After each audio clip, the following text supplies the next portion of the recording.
Welcome everybody to Higher Perspective. My name is Lee Purcell, and here I got Sal Estrada. And Sal works with the Los Angeles Sheriff's Department, and I'm really excited to have you on here, brother, because I feel like you carry a phenomenal perspective. One thing that really intrigues me is the fact that you worked Compton 6 years. You've seen a lot of crazy stuff. You've seen a lot of gang mentality. You've seen a lot of violence. You've seen a lot of heavy actions. I'm curious how that's shaped the way you see the world, mixed with also all the personal development that you've done. I'm dead inside, Lee. Man, what a smile to say that too. No, I mean, it definitely hardens us, right? Like you see a lot of stuff and it's hard. But at the same time, you see a lot of good. So it's just a process. It's like, yeah, it's pretty crazy. That's cool. Have you ever showed up to a scenario where you had a predisposition, and when I say that, like a presupposition, I mean, as to what somebody's going to be like, and then you realize, wow, they weren't as crazy or dangerous as I thought, and you got to see a lot of human being in that person? Yeah, absolutely. I learned that in the jail real quick, man. Like, because I worked in jail for 4 years before going Oh, out there. wow. And so it's LA County Jail. It's like it's a gang cap. Los Angeles County is the gang capital of the world, right? Like we have we have all the gangs. Yeah. So, like working in the county jail, you see these dudes who are just blasted, meaning like they're tattooed on their face, lips, horns, devils, demons all over their body. They're in prison for life. Like they're either waiting to go up to prison or coming back to testify as some sort of a character witness or something. So you Yeah. get to talk to these dudes and you learn that, man, they made mistakes, but they're just people too, man. They're just people. Wow. How has that helped you seeing that element to these guys? Well, obviously, like it's just respect. You give somebody respect and they give you respect too. And also, like whenever I encounter somebody, I'm not trying to. I don't want to be aggressive with them. I want to resolve the situation, whatever issue I'm being called to. Like I want to get there, resolve it. I don't want to be hurt. I don't want them to get hurt either. Yeah. So by going there and knowing that this guy's just a person like me, like I try to connect with them in that way, and sometimes it works. Sometimes we're not seeing eye to eye, and that's why a lot of these things happen. But that's really cool that you said that. Like, because you said I don't want to be aggressive. I want to resolve things, and it sounds like aggression isn't the most effective form of resolving conflict. It is sometimes. Yeah, I guess there's certain situations, and that's why they call it necessary force. Yeah, man. Like, so people get real tricked up on this. They're like, oh, why didn't he shoot the knife out of their hands? Why didn't he shoot his leg out? Like, that would be awesome, right? That would be awesome, but it's not realistic, man. Like if you've ever shot a gun, even with a bunch of practice, it takes a lot of time. And maybe absolutely we should get more training, but yeah, it's not reasonable. And a lot of the times, like, so when we respond to something or we're there to handle a situation, we're the one that's supposed to win, right? That's how we see it. And Yeah. by winning, we mean solving the issue, whether that means taking somebody into custody, talking to them, writing a police report, whatever it is, or force. If we have to Yeah. use force against somebody, then we're still supposed to win, right? Like I don't want to get hurt or die or lose my friend. So when people say, "Oh, you use excessive force," I mean, there's a lot to that too. We get there, we do whatever is necessary to win that fight, win that little battle, and then sometimes people get carried away, I'm speaking directly to police officers. That's why there's so much hatred. Yeah, yeah, and I think that's the hard bridge for people, right? Is seeing the human element to police officers, but also seeing the human element to gangs. And when we forget the human element, this is I'm guessing where mistakes happen. Yeah. So everybody is just learning. Yeah, absolutely. That's powerful. And I love how you said, like, when you show up, like I said, you want to resolve the issue. And as peaceful as possible, what's the first approach to creating peace in a hostile situation? Presence. It's all about presence, man. Like whenever I show up, first I show up and I'm just presence, right? I'm just there. The law enforcement refers to it as command presence, right? So that's why we have the uniform. We got the silly little badge. We got we're there. We look professional. So our just by being there alone, our presence oftentimes it de-escalates people's emotional states. They're or it can either they can go up. But by not going out there and attacking, we can using the power of presence. It's powerful. That's really cool. That's really cool. Is there any cool examples you can share of like a situation that you were able to resolve in the most peaceful way? That's funny. As soon as you said that, the opposite came into mind. I'm like, damn. I remember thinking about when, where presence doesn't work and you have to go hands on. Like, I remember responding to it was a domestic violence call, and I was fairly new at the time, and I saw we get to this house. I'm there with a partner, and I look inside the window of the house, and he's a gangster, straight gangster, bald, blasted all over his face, and he's pulling his girlfriend or this female like into the back of a house, and he's like slapping her, and he sees us, and we're like, hey. Now it's exigency, right? Like we got to get in there and help her. You got to save this woman. Yeah, so I'm thinking in my mind, I'm like, all right, I'm gonna kick the door down. I kick the door, boom, nothing happens. So my good thing, my partner is huge. He's a huge, big dude. Yeah. So he does like this freaking spinning back kick, breaks the door down. The guy goes running, like resolved everything. But yeah, spinning back kick. That's like Chris Tucker or something. That's hilarious. It wasn't like he was standing in a karate stance and then spun. He kind of like faced away from the door and just donkey kicked it. Boom. Yeah. So yeah, that's a situation where you got to force your way in. You got to save this woman's life. Yeah. And how do moments like that affect you after? Is there adrenaline? Is there reflection? Like how do you handle that emotionally? Man, well, it sucks, man. Honestly, you seen somebody like that. Seen a woman like that. Like my mom was like, my dad hit my mom, when I was a kid, and dude, that messed me up. And it sucks. It sucks seeing as a kid. It sucks seeing as an adult. Like the worst part is about all of it though is, once everything was settled down, fire got there, and they're treating her. She's all beat up, and the guy's in custody. The worst part about it is like the victim, the female, she's like, oh, nothing happened.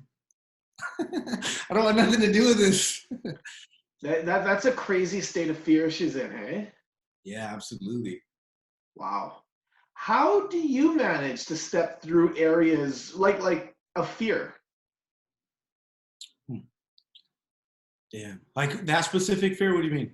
In general, like I mean, you walk into that situation, you don't know if this guy's got a gun in his head. You don't know anything. All you see is this woman getting dragged through the window. You got to get in there. You got to go save her. You have no clue if there's other people in the other bedrooms. You know what I mean? Like you don't know what to do. How do you hold yourself and still move forth, even if you are afraid? That's our job, man. That is our job. Like the peace officer. That's what we're there for. Like it's like should I or should I? Like when you hear I love. There's a really cool speech, and I can share with you later. But this retired police officer is at a funeral talking about a fallen police officer, and he says something cool like, when gunshots ring out and everybody starts running away, the police officers are going in. So it's not like I don't feel like I'm some badass dude. I'm going in there. I just like it's instinctual, and it's my job, right? And obviously, I want to help that person. Like, it sucks. Yeah, no doubt. Like, what do you learn about men like that? Like that guy that did that. Like, what do you like? Do you have interactions with these guys? Like, do you get to see the human element to them? Like, why are they so lost? Like, what's going on? Man, it's a lot of things. Like think about think about you, right? I don't really know too much about how you grew up. You have mom and dad.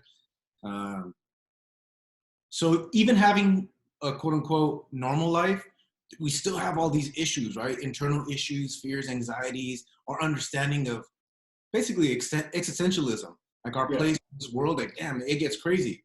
So when you add in the element of, or remove an element of having a parent, dude, that's free. Obviously that's huge.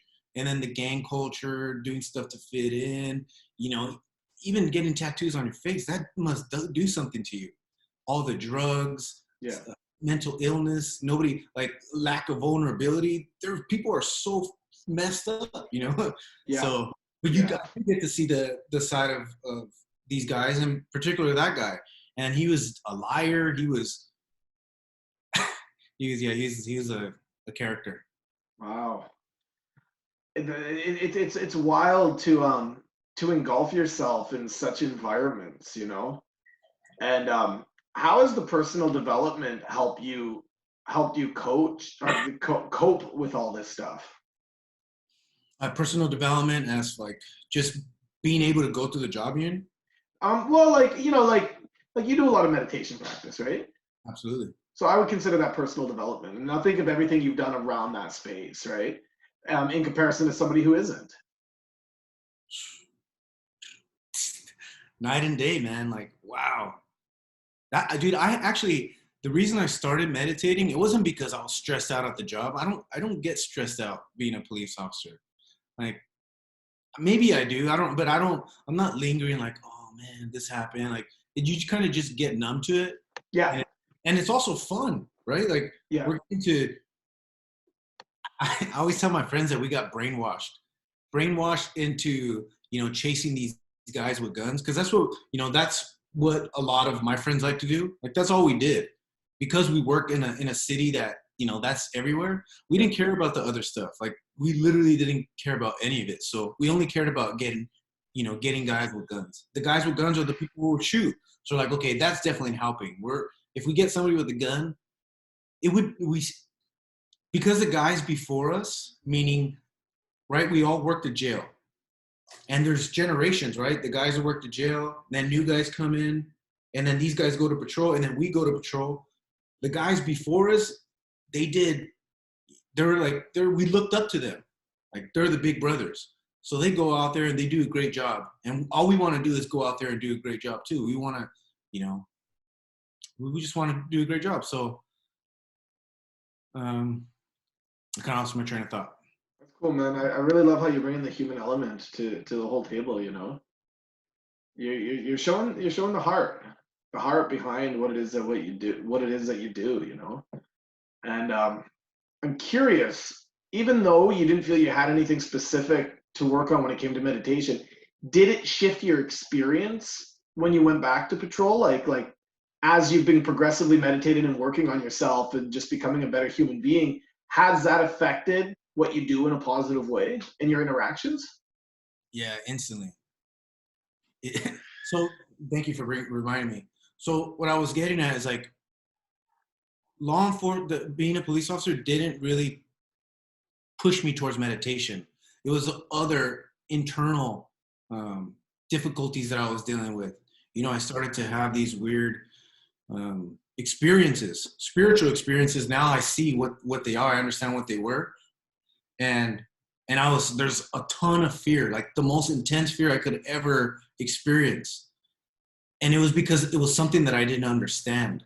I'm like, what the hell? It literally changed my reality. So based out of fear, it started to shape everything. So when I started to meditate, like instantly the fear kind of, it definitely, it didn't go away, but I was able to see it. I was able to recognize it and Yeah. calm myself down. And what was the fear that you were going through? So this is a kind of a crazy story, and I'm not sure if we really want to get into that, but it was just a series of experiences where I literally saw what I would classify as a demon, Yeah. like in real life. Yeah. So when I think about gang members too, when you look in their eyes, there's certain guys who are super cool. Yeah. They're just awesome people.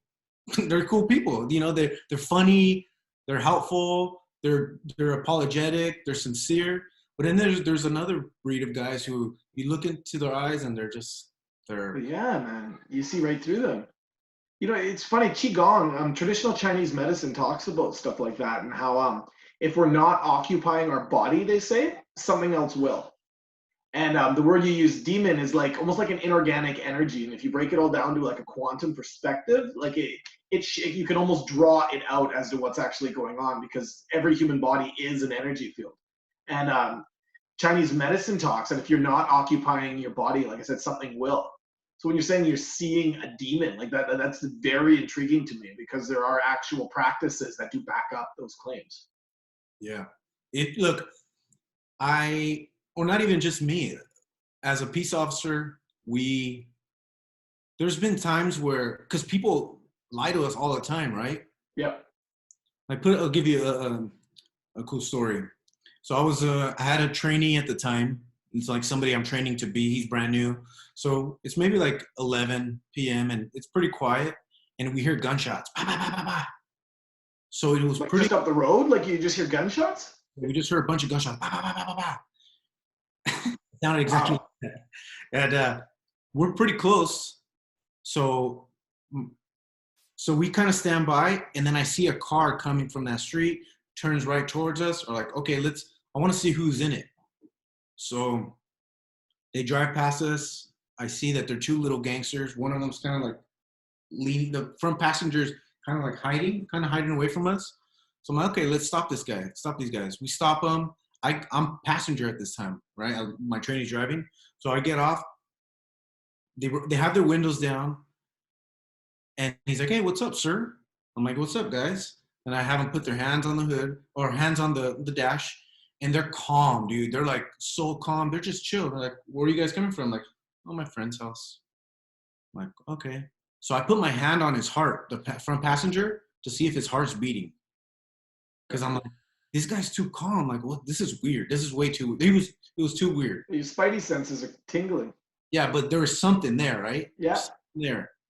And sure enough, there's a gun in the car or whatever. So, but going back to that, the spidey senses, that's exactly what I felt when I encountered that experience with this particular person who just walked by me and said something strange, like in Latin, like something weird. Like, Yeah, almost like someone put a spell on you or something, hey? it was weird, man. It was so weird. Yeah. So that's how I got into meditation. Yeah. So you had that experience, this guy walks by you, says this weird thing, and then you started feeling this weird energy around you shortly afterwards. Intense fear, bro. Like the most intense fear possible. And that continued. That was like the first of maybe like 5 incidences where other things like entities. I see it now, maybe like my higher self, right? Like I see those experiences like they're teaching me something. Yeah. But there was a series of things that happened. Right. And that's very powerful, because you can look at it from like a ceremonial context. They like, it talks about like really learning to sit with yourself and really learning to sit up with yourself. Otherwise, you get dominated by the energies around you and the world around you. So initially, yeah, I can see how that could be a shock, and it's cool to see the realizations that you had through that. And it's a good reminder of just being able to be present, with what's going on inside of you. Yeah. Yeah, I practice like Eckhart Tolle. I love Eckhart Tolle, man. I listen to that dude a lot. You know, there was a period of time where I was listening to every video out there on YouTube because of his specific teachings on presence. And man, it helps. It helps a lot. So yeah, I recommend everybody to. Yeah, he's really good. Do you ever recommend it, like when you're patrolling, to people like that you encounter? Do you ever recommend meditation, like anything like that? All the time, dude. All the time. Really? Does anybody take up, like any guy that you've seen on the street? Like, have you ever followed up and they're like, yeah, man, I checked this out? No follow-ups. I just throw it out there, and if it sticks, it sticks. I try to give them some point of reference, like, hey, man, I was kind of dealing with something similar to you. Like one kid sticks out to mind where it was sad, bro. Like this kid, he was just like a little young black kid, and he had some issues, obviously, and his mom did not want him. Like she didn't want him at all, and she was just like, I need him out of here. He's doing this. She gave us enough so that we had to take him away. He didn't commit any crimes, but he was a danger to her and himself. Yeah. And so I had to called the 5150. It's a welfare institution code for just for somebody who's it's a 72-hour evaluation. Yeah. And they get evaluated by a psych. And so I take this kid, and it was really cool. I was just there, and I was like being a big brother to him. Almost like, man, I know this sucks, bro, but like you're gonna learn a lot from this, and kind of gave him some similar, like how I related to him. And I was telling him about meditation. I'm like, hey, when you're in here, whenever you get out, I gave him my number. I'm like, dude, if you ever want, like, there's a bunch of cool videos on meditation. And then I was telling him about TM. That's why that was my first meditation that I learned. And there was a lady standing there or sitting there, the older lady. She's after our pause, she's like, I just want to say thank you. Because she's like, I've been practicing TM. And she reaffirmed what I was saying to him, like, yeah, meditation works. That's power. Transcendental meditation, right? Yep. How old was that kid? He was probably like 15. That's cool, man. You know, like you don't even realize like the seeds that you're planting right now. That's awesome. I remember I think I was like 12 years old jogging at the track just up the road from my house. And I remember seeing a guy way like, I don't know, like 50 yards away. He was sitting on a blanket in meditation. Like he looked like an authentic Buddhist or something, you know, like I think he had like a robe on, shaved head, like, you know, the whole depiction. I wanted in that moment to walk up to him and just and ask him, hey, what are you doing? But I never did. But that image, I can still vision it right now. It sticks with me to this day. You know, the impact he had on me just being that. Yeah, you see somebody like that, you're like, damn, they must know something. Right? So here you are now. You got a kid whose mom doesn't even want him. She called the police, and you know, it sounds like just to get away from him. So this wouldn't be the first time this would happen, or the last, probably. However, the procedure that people run, it's probably fairly routine. And here you are talking to him about transcendental meditation, which probably isn't very routine and very uncommon. It's not something he's probably used to hearing, and that's where I believe it'll leave a lasting impact on him. Yeah, I hope so. That's really cool, man. You're planting real seeds, and you know most seeds don't just sprout instantly. I know. I know, dude. Because I've had other conversations. Like I was really the first thing when I think about all this spiritual stuff. The first thing that really kind of my first mini little awakening was my realization of space. Like I watched this really cool documentary, Hubble 3D. Yeah. I remember leaving that freaking the IMAX theater by USC and thinking like, damn, I felt like I died. It was weird. Yeah. I felt like I died. I'm like, what the hell? All that's out there. It was so crazy to me. So I was obviously fascinated by space for a long time. Like every night, even patrol, I would look at the moon and talk to my friends, or like thinking I'm a weirdo. I'm like, dude, it's crazy, right? Like space stuff is so crazy. So I remember this kid. He had a gun. He saw us and he tossed it. We arrested him. He's young. He's a young kid. So I took him to the jail. We booked him, but we released him to his mom. No, we didn't release him. We had to get a citation signed by his mom. Yeah. I remember the night being super clear. It was freaking beautiful. You could see the moon and Jupiter and a couple other things. And I remember talking to his mom. His mom was super cool. And he seemed, as I was talking about these things, I'm like, hey, bro, you ever look at that? You ever just look at this freaking moon or anything? And he's like, it seemed like we were resonating. I'm like, dude, this kid is going to be the next president. I don't know. He's getting my message. He's understanding. And, he apologized and it was awesome. He's a young kid. So maybe a month or two passes and I'm at the station getting my car ready for our day. And then I hear gunshots. Bah, bah, bah, bah, bah. So everybody rolls, and meaning all the cops, we all go together and we go and figure out what's happening. And then guess who's in the back seat? This kid, dude. I'm like, oh no, why? Oh yeah, that sucks. That really sucks. sometimes the message is received and sometimes not. That's why we can't get too attached to it, man. It's like I just try to do my best, and hopefully they listen, you know.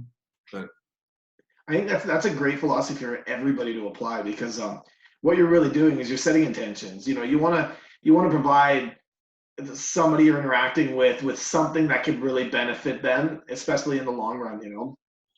And having expectations of it going through could potentially create a disappointment. But with no expectations, you can continue to help at the same capacity, or if not a greater capacity. yeah, it's But way if you felt disappointed by that message, then you wouldn't be able to show up the next day for somebody else. exactly. Oh, that's really cool. I'm really intrigued. Like, okay, so you guys are just chilling at the station, and literally all you hear is bang, bang, bang, bang, bang, like just gunshot. Like, what's the reflex? What's the instant reflex? Because you know what? It's like if you hear firecrackers, man, sometimes people just like dive down. Is there like a jolt, like a jump down, or is there like oh, it sounds like there's gunshot? Like what's the instant like reaction? Well, I mean, I've never been shot at. Yeah, but you But still hear guns in the distance. Like you don't know where it's coming from. Maybe you're getting shot at. I don't. You know what I mean? Like how do you, or does that become a normal thing over time?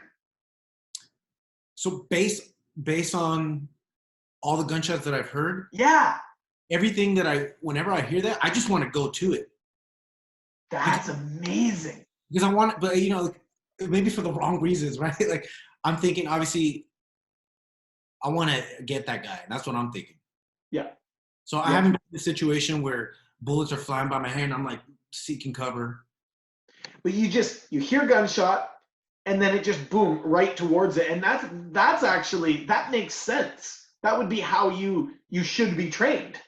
You know what I mean? Like you're here to serve and protect, and all of a sudden, boom, gunshot. I'm going straight towards that. So I would say it's the right reason. I want to Yeah. go get the guy that's actually causing this. I was just curious about that like blip. That blip in the matrix of like, holy shit, gunshot. Like, is there like an eye drop, or is it just normal boom, boom, and you're just straight routine, like straight into it right then and there? Or is there this like, jolt effect? Like if somebody walked up and punched you in the face and you didn't expect it, you might turn around and win the fight, but at the same time, there's still that initial shock, like, holy shit, like what just happened? Like, is there that when you hear random gunfire in the distance? Yeah, I mean, a little. I think what you're talking about, though, that feeling comes more so when I'm like face to face with somebody or I'm about to search them. They're Yeah. cool. They're really cool. They're cooperative. Like, hey, what's up, sir? Cool. And I'm searching them. But yeah, you don't know if he's just gonna pull something out and quickly, and you have to kind of stay hard. You have to stay very observant and level-headed, I would guess. Yeah, that's when things get crazy, man. Like when those spidey senses come up and you realize, like, oh, dude, this guy has something on him and he doesn't want to be here right now. And Oh, that it sucks because you have a specific procedure to follow, yet instinctively you know something's up, and you gotta go through this routine, and your adrenaline. I can imagine how it would be like just pumping because like this guy could kill you. yeah. Another like when you're trying to pull somebody over Yeah. and they're not stopping, especially when you're new, like it's your maybe yeah, when you don't have a lot of experience with that, your adrenaline And you're young. blown out of, Yeah. that's kind of intense too. So what would you say is the like when guys are training, they're new. Okay, boom, I'm new on the beat. I don't know if what lingo you'd call it, but like The beat's like 1980s, bro. is it okay? There's no more beat anymore. Yeah, so we refer to it as RD, reporting district. Okay, that's cool. That's cool. You can call it beat, bro, whatever. So a new guy coming on, what's the most effective way for him to have the type of wisdom that he would need to be able to handle a situation with the most love and also the most effectiveness? Having a great teacher for one, Yeah. right? Like because a lot of it, being a police officer, it's not hard. It's not easy. I say it's impossible, but typically you can go there. It's a bunch of little report writing. When it comes to, there's so many elements to it, right? Like maybe you're not, maybe you're not that good at overcoming that fear or responding, like having that response to gunshots yet. You get acclimated to that. Maybe you're not comfortable with, putting hands on people, or it's a lot to learn. So yeah, having a good mentor and then just being exposed. Like, they always say that no matter what, you're never going to learn everything in patrol. It's never ending because think about there's so much shit going on. Nothing's ever the same. So Yeah. things are always changing, and it's just a lot to learn. So just being out there, man, like being out there with experience. Yeah. Yeah. No doubt. No doubt. Man, it must be so hard because I know you're saying it's not hard, but like I can imagine facing the stereotype that you face every day. And because like you have to be fully impeccable. And I mean everybody's a human being. So it would be a weird dance to have to, you know what I mean? Like you got to be impeccable as a police officer, especially nowadays. Like people are watching, people are expecting, like almost hoping for police officers to screw up right now. Oh, they draw us. They draw us in. They want to draw us in. They Yeah, want to pull us in to do something negative, and it's sad, dude. It's so sad. yeah, yeah, yeah. Because like sure, there's some shitty cops out there, but for the most part, like I mean, like people are people. Yeah. There's going to be different elements to everybody. And it seems like a lot of people are stereotyping a whole class of people, which is causing a lot more frustration. It's causing a lot more nervousness for police officers. When if everybody were just able to create a comfortable space, things would flow a lot easier. Would you say that's accurate? Absolutely. What comes to mind is so I've thought about this so much, man. Like I've even gone on like Instagram pages where it's like police to police, so it's just like nothing but negativity towards police. And I'll go in there and I'll just talk shit. I try to go there and counter what they're saying. Like, hey, dude, look, what you're saying is kind of ridiculous. A lot of it's true, man. There is some truth to it, but it's like so biased, and like they're not seeing the full picture. And again, man, it's sad because I know the guys that I work with, and like I said earlier, like I know we're not perfect. Like, man, we're just people too, and we have our own issues. We have a lot of stuff going on, dude. But I know our intentions are good, and we just want to go home safe, and it sucks. But what I've been like really focusing on is like I want to really try to bring the people and the police back together, right? Like it shouldn't be this way. It's kind of ridiculous, and there's a lot to that too. There's Yeah. like all the crazy, silly laws that are there, and then there's also like the police officer ego, and then so by using that meditation or like introducing that meditation to police, I think it's something that's super needed and something that also help switch police officers into being victims too. Because police officers for a while, if we think we get into like, oh, we're the victims. Yeah. And then that creates a defensiveness right off the bat, which is really, it makes sense, especially without tools like transcendental meditation and stuff like that. Because I mean, what I've come to learn, especially through my own meditative practice and things I've read, is there is a difference between reflecting and projecting. So if a police officer shows up every day enough times and people are harassing them, people are giving them a hard time, they're going to start feeling that, and then they're going to start projecting that back out in the world. And then when they go and meet a situation, they're already feeling like a victim. And this has also happened for like these guys that are creating like police to police stuff like that. There's a level of pain that comes from. There's a level of frustration that comes from because somebody had a heavy experience, and now they're also projecting this heavy energy, and it's also creating a division. And well, united we stand. I mean, that quote says it all, right? And there's a lot of division happening right Yeah. Yeah, I think yeah, it's something that it's probably like one of the most important things, bro. Like to just find some sort of balance, get everybody back to the idea I come back to a lot is forgiveness. I come back to like obviously you got to forgive yourself for things that you've done in the past. I've done a lot of dumb shit, but I see it from looking at other peace officers. Like, man, it's a process. Like, they need to forgive themselves. They need to forgive the people for not being perfect people, and the people have to forgive the police for not being perfect police. Yeah. It starts with forgiveness. Yeah. Yeah. It's a consistent game of forgiveness and moving forward and moving forward. So how would you say we all could grow from this? How can the people and the police unite, especially in such an area, like you said, the gang capital of the world? Man, I don't know. Meditation. I think it's a so the one of like the most powerful ideas is taken from Jocko Willink. Are you familiar with him? No, no, no. He's a Navy SEAL, former commander, Cool. bad, like just awesome dude. He wrote a couple awesome books. He has a podcast, super cool podcast. And he talks about, his book is actually titled Extreme Ownership. So when you Ooh, apply the I idea, like it. yeah, it's powerful, man. If you apply the idea of ownership, like, man, that it resolves pretty much everything. Like So accountability? accountability, yeah. So I have to take responsibility for my actions, for being, when I respond somewhere, I'm here, I'm present, I'm responsible for me. I'm not pushing anything on anybody until I have to, right?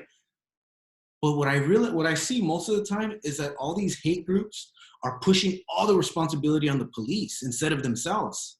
Yeah. Like, all these guys are doing all this nasty things, and they don't take responsibility for their family members who are doing it, or for themselves, or for their neighbors, or like, it starts with that. We need to not fight each other, forgive each other, and work together. Yeah. But So people who are angry and feel that they're like unjust things, like what's one misconception they probably have, and what's something that would really benefit them to know within their hearts? angry with police, Yeah. man.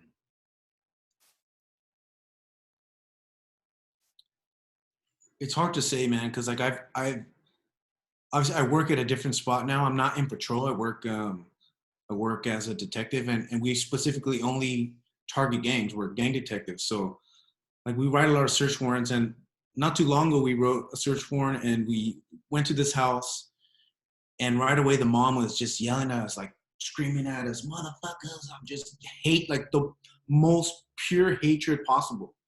And I'm just listening to her. I'm trying to calm her down. There's a lot of people in the house. We're getting everybody out. And I learned that police killed her son, like many years ago. LAPD killed her son, or some agency. I don't remember who it was. So she was just like, man, just deep trauma. It was Holy. it sucked. But once we were able to calm her down, like, I just did what I knew to do in that moment. I just apologized. I'm like, man, that's absolutely terrible, and I'm sorry you had to deal with that. Wow. Good for you, man. Like that it's like you show up to a situation, you got a search warrant, you don't know what's going on. This woman comes out hysterical and freaking out, but what you did was you heard her out. That's like when you say people need to unite again, like that's a huge step, I believe, in that unity, is actually just hearing someone out, listening to the human, because once she was able to tell you why she was freaking out, you were at least able to grasp and understand, okay, this, she's experiencing a trauma from way back. This isn't actually the moment she's freaking out about. She's freaking out about something that happened however many years ago, and she's reliving that over and over and over in her head. She really just needs somebody to hold space, which sounds like you were able to in that moment. Yeah, man. It was yeah, it sucks, man. It's not, the job is, a lot of times you see a lot of messed up stuff. You see the worst shit, literally the worst shit, especially here in LA County. It's like, you see Which all the shit. So which is why I'm intrigued, because like I said, you do a lot of meditation, and like that stuff has an effect on you. Like there's there's got to be a lot of retired police officers from that area that are going through PTSD, I would assume. Absolutely. I think so too, man. Like, so with that, like, wow, like the stuff you're seeing, fielding, and navigating, like, I feel like the fact that you're meditating is so important to stay connected to yourself in those moments. And it would make sense, like you said, if more police officers started meditating and connecting with themselves, how powerful that could be for not only themselves, the departments, the people they're fielding along the way. Yeah, you know what, Lee? After obviously we met in the jungle, Yeah. but after that everything changed, right? Everything changed, and my love for being a police officer didn't go away, but my mission definitely felt like it changed. And there's a reason why meditation stood out so much, because when I had the idea, I'm like, maybe I should try teaching meditation to police. Yeah. Like, man, it just resonated. I'm like, damn, we need it. We need Yeah. it. Has anybody doing that yet? So I reached out to two LAPD officers. Um, this was a long time ago, and they were trying to like get it into the police academy. That was a while ago. I hadn't heard anything back from them. I spoke to people like upper brass and with the sheriff's department, and it kind of fell through. I know in Oregon, somewhere in Oregon, or no, I'm sorry, somewhere in Arizona.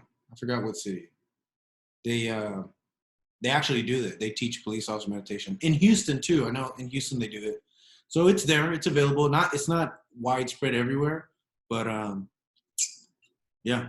I'll, I'd be curious to see like the data of how they're actually like tracking this to see like the effectiveness, and if they're not, what could they do to be showing this? Because especially if you can show quantifiable results, then it would be such an easier way to spread this message. Hey, yeah, absolutely.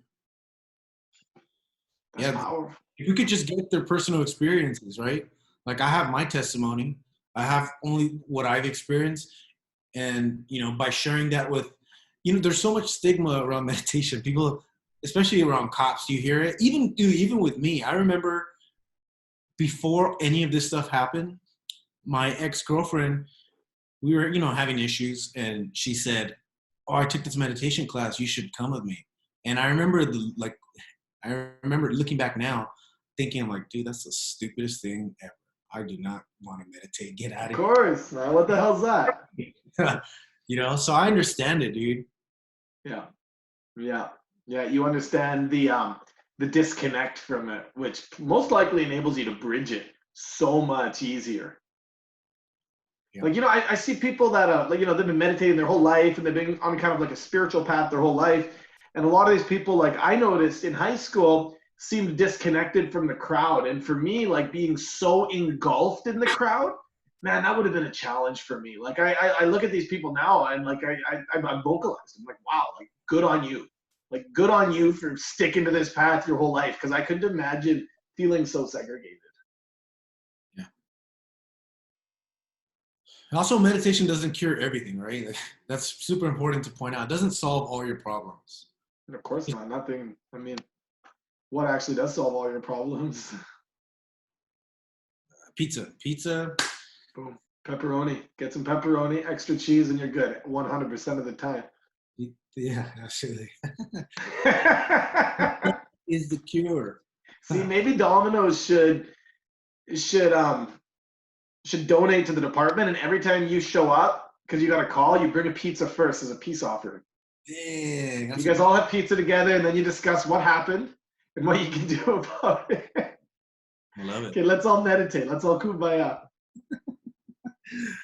Yeah, that'd be Dude, best. I think it's powerful the journey you're on and the realizations you're having. And like I said, I mean, you've experienced some crazy stuff, man. You've experienced some crazy stuff, and here you still are with a solid perspective, and still you want to make it better. You're trying to reach out to get police officers to meditate. That's what we're here for, man. That's what we're here for. That's it, my man. That's it. Yeah. Dude, what would you say are your intentions for the world? My intentions for the world. So one of our mutual friends kind of asked me this something similar, like, "What are you doing for the world?" Kind of.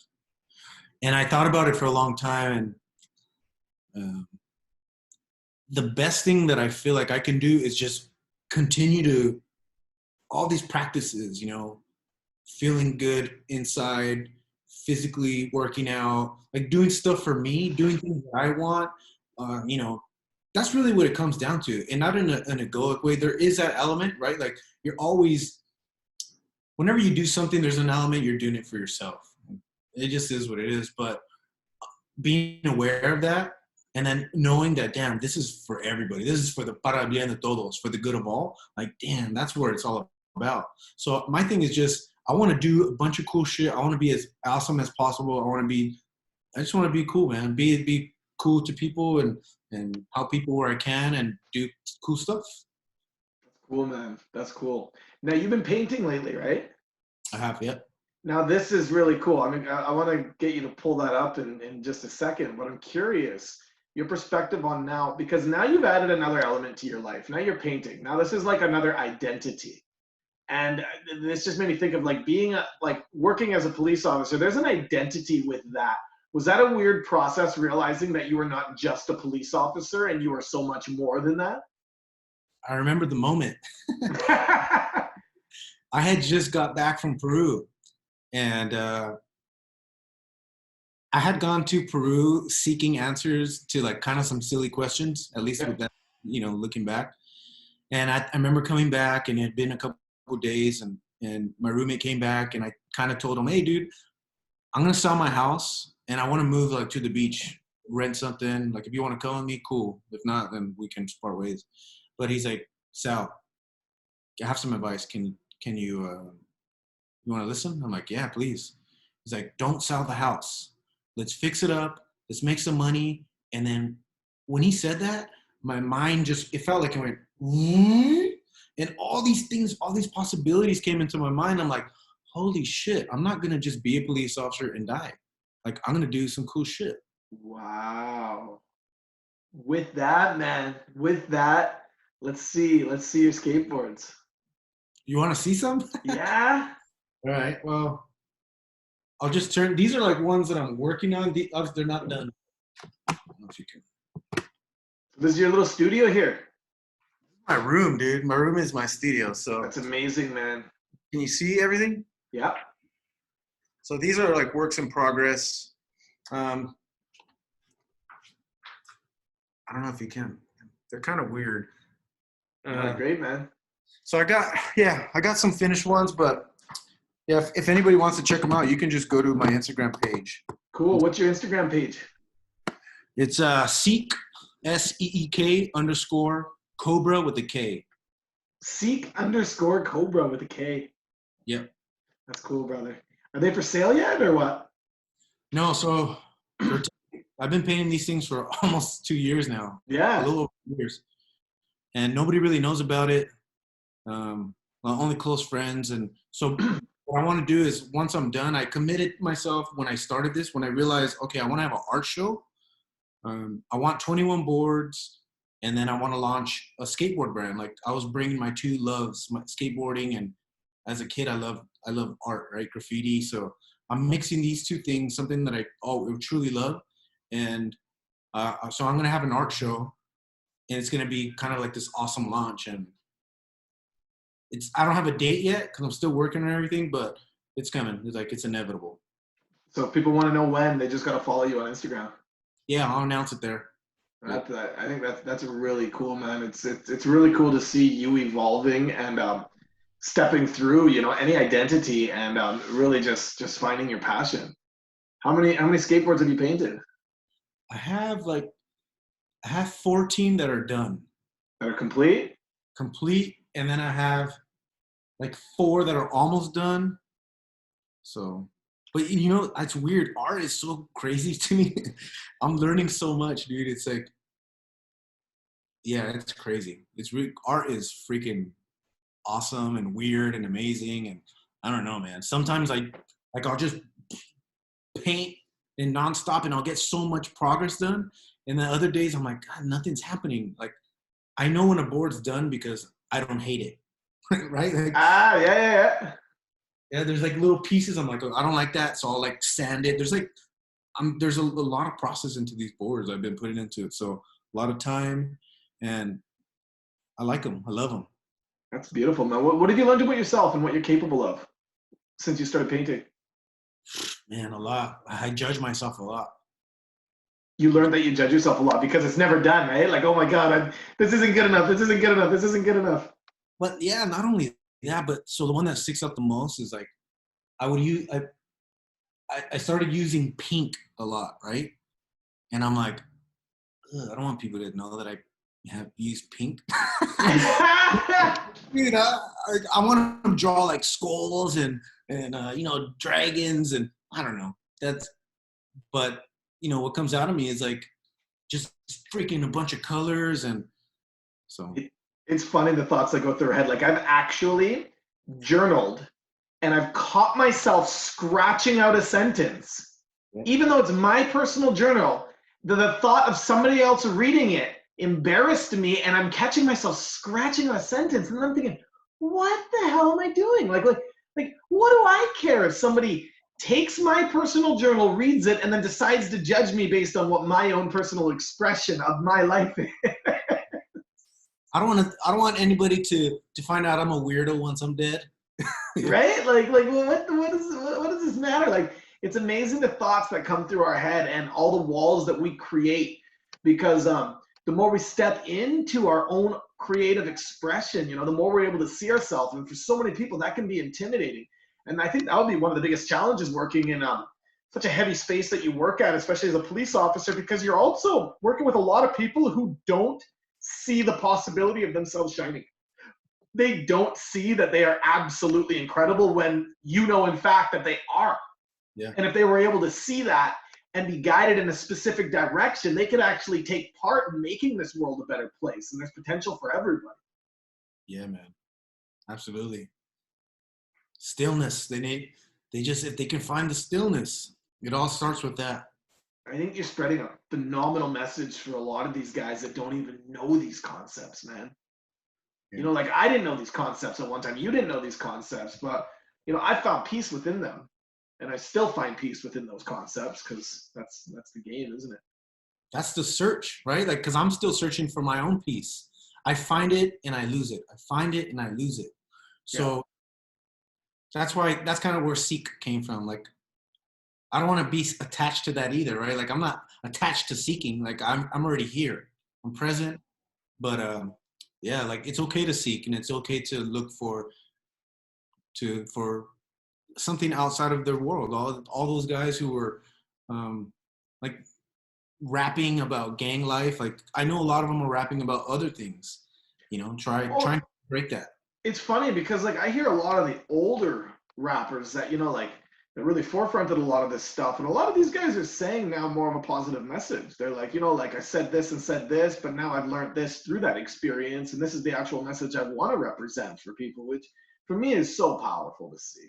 Especially our generation, we were exposed to it as kids, right? Like, it was just, that was culture. That was pop culture. Especially you, like, living in LA, like, oh my God, you know, like, that's the prime, like, hub of that. Everything else is almost like an emulation of that. Yeah. That's cool, man. It's cool that you found your art. It's cool that you're finding yourself along the journey.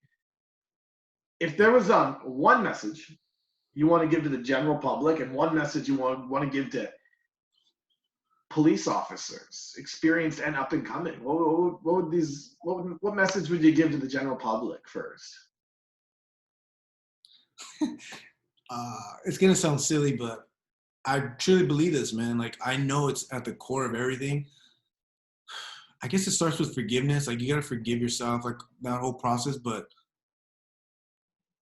really, just, if you weren't taught to love yourself, like, obviously you have to love yourself, man. You have to do whatever you need to do to find love for yourself. Because once you love yourself, then, man, it resolves so many things. Like, that literally is the fucking key. You gotta love. You taught me that. You taught me that, man. Thanks, man. It's, you know, it's that practice alone has expanded me beyond belief, and it's still a practice, man. It's still a practice because you meet projections, you expose yourself to different environments and different settings. But with self-love, it creates that inner peace needed for that confidence to reflect. And once that confidence reflects on the outside, that's when the natural embodiment of these seeds spread and spread and spread and spread. So thank you for not only sharing that specific message of self-love, but also reminding me.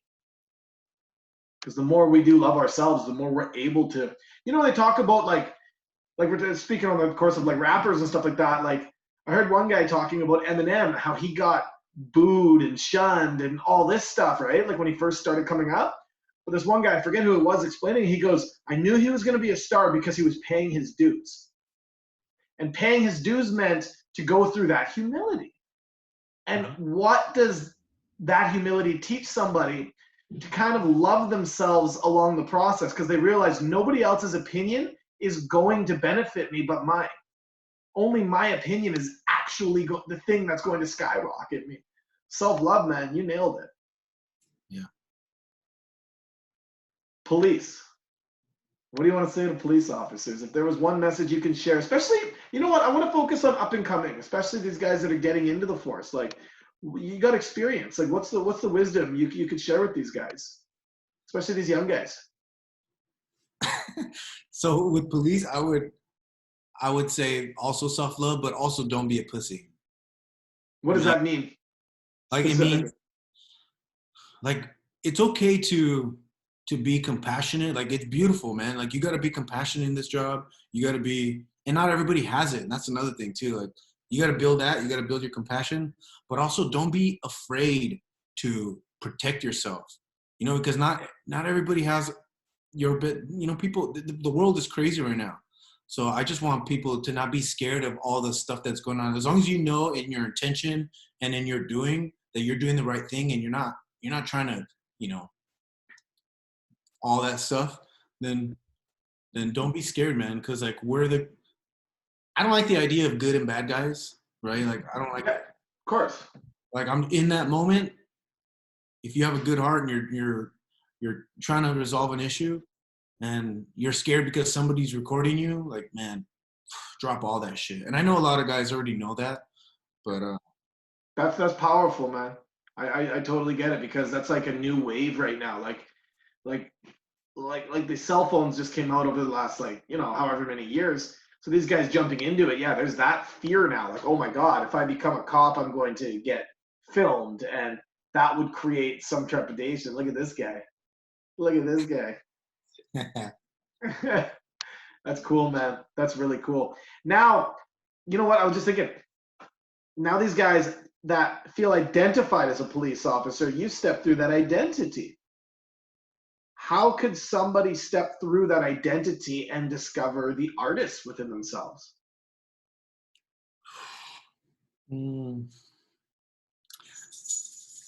So for me, it was a lot of things, right? Like I had sludge within me.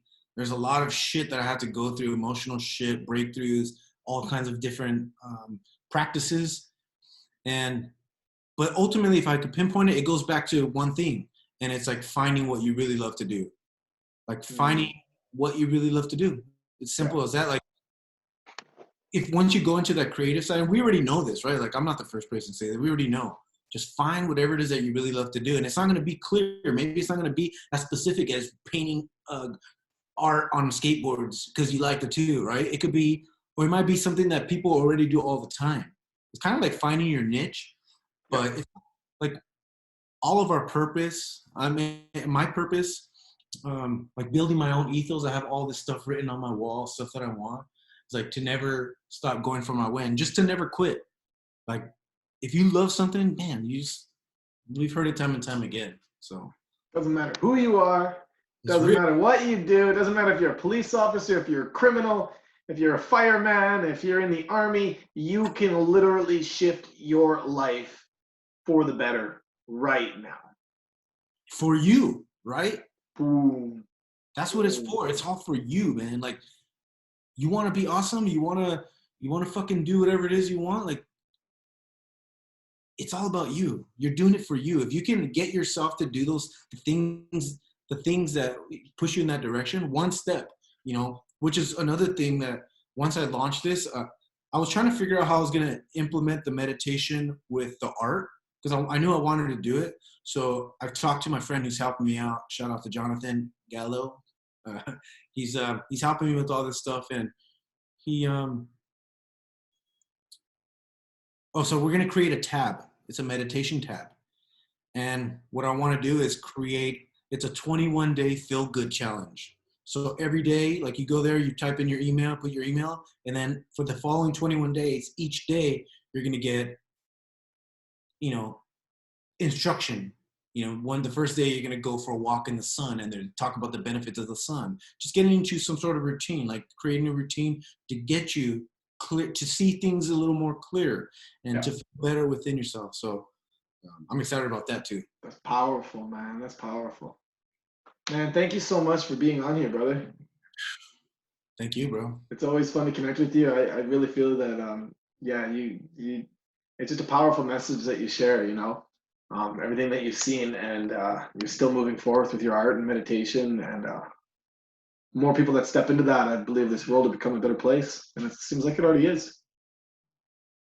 I agree. Agreed. Love you, brother. Love you too, bro. Hey, if you guys like this episode, hit subscribe. I got some more cool people like Sal coming on. And say one more time where people can find your Instagram if they want to check out your awesome art.